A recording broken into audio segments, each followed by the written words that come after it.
Hello everyone, my name is Tianzong Su and my student ID is 2301095. It's my assessment for uh, 158.335, the Internet of Things and Cloud Computing. My project is a smart environment monitoring system using uh, Raspberry Pi since HAT, Fast API, SQLite, and a web interface. Here's my Raspberry Pi with the Sense HAT attack. The Sense HAT collects temperature, humidity, and pressure data. The LED uh, matrix is used to display the system status, with green for normal and red for warming. For configuration, I enabled, as you see on the Raspberry Pi, so that the Sense HAT can work correctly. The backend is built with fast API, and the data started locally in SQLite. Now I start the system by activating the virtual environment and running the fast API server on port 8000. After the server started successfully, I open the web interface in the browser. This is the main page of my system. It shows the latest temperature, humidity, and pressure readings in real time. It also shows the current data source, LED stars, warming, temperature history, threshold settings, and temperature analyze.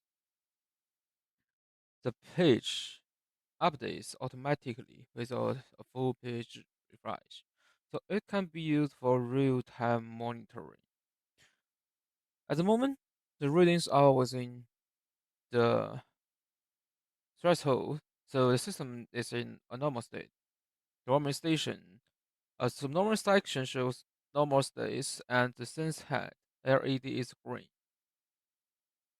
Now I will test the warming system. I enter the uh, admin token and reduce the maximum temperature. Just hold to a value below the current temperature. Then I save the new settings.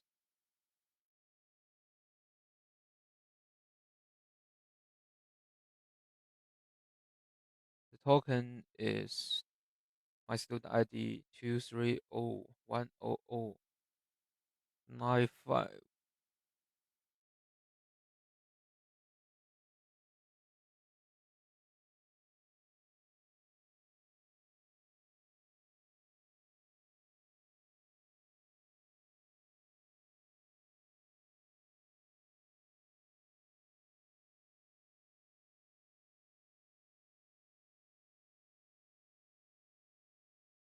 Now the system detects that the temperature outside the threshold. A warming appears on the web page, and the warming section becomes highlighted. At the same time, the sensitivity LED changes to red. This shows the warming system works both on the website and on the hardware device. Now I restore.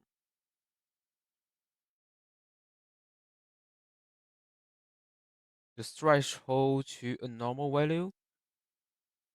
The warming disappears as the LED changes back to green. So the system can switch correctly between normal and warming states.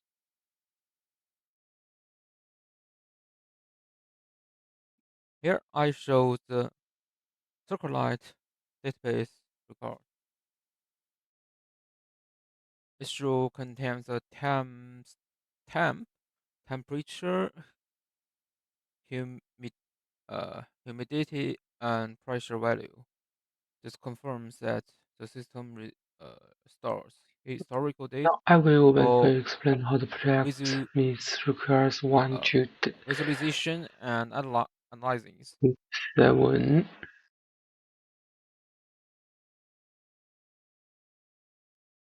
Now I will explain how my project meets requirement one, which is data collection and storage. In my backend code, the initdb function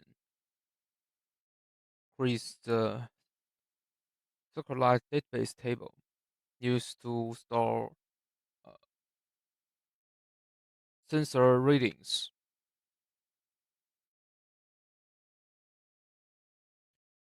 And the read from sensHeight function reads temperature, humidity, and pressure data from the sensHeight.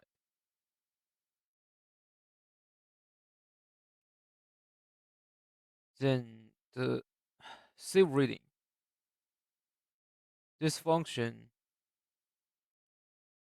reads temperature, where the stores each reading and the local SQLite database with a times tab.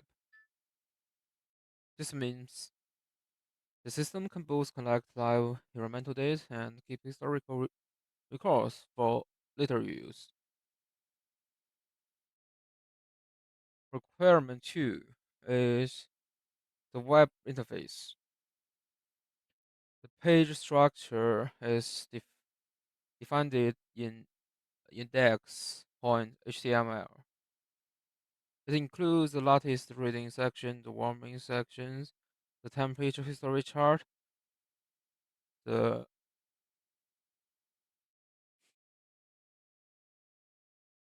threshold settings panel, and the temperature analysis section. The front end update logic is uh, implemented in scripts.js. In the local date function, the web page requires this from the backend and updates the displayed values automatically. So the interface can show real-time readings and updates dynamically without a full page refresh. Requirement 3 is a warming system. The build warmings function checks whether the current temperature,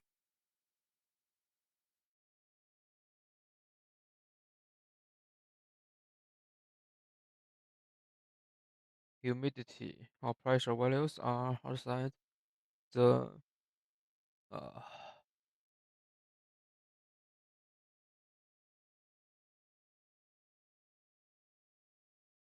configured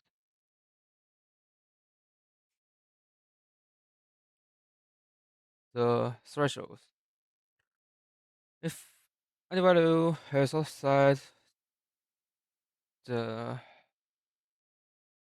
threshold, a warming message is created. The update LED's status function changes the sense HAT LED output based on the warming states.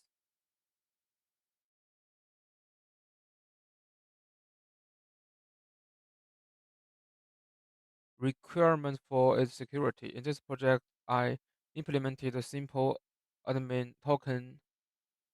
At the top of the backend, I allow admin tokens are defined. When the user submits new threshold settings, the update settings function first checks whether the admin token is correct.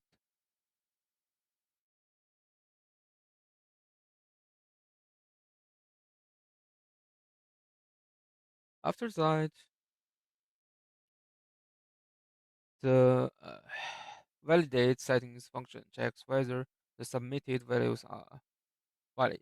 For example, it prevents individual cases such as minimal threshold, building greater than maximum threshold.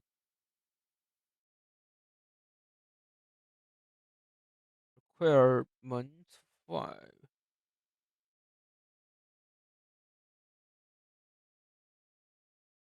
is temperature analysis and predictive function.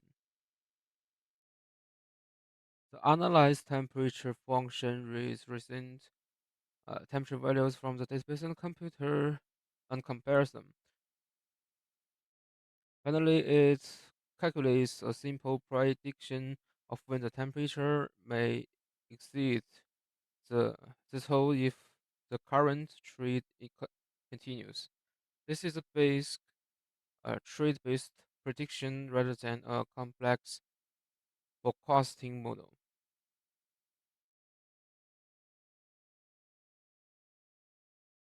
Requirement 6 is system reliability and error handling. As a read from the head function, the system first tries to use the real sense HAT. If it falls back to the emulator, and if necessary, to simulated date. This makes the system easier to test, more reliable during development. In addition, the API date and update settings function use exception hiding to return errors messages if something goes wrong.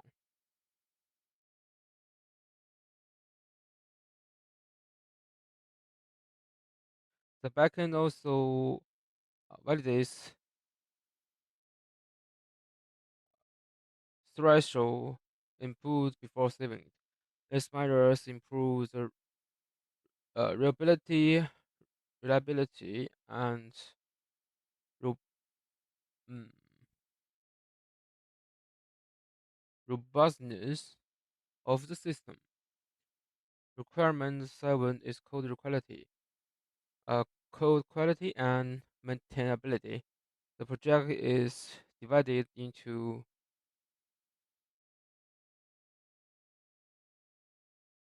separate fields for different responsibilities.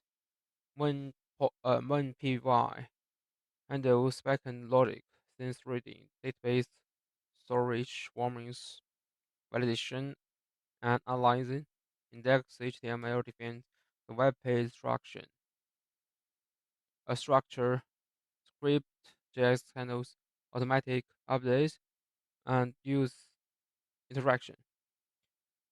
Style CI size is used for the page appearance and layout.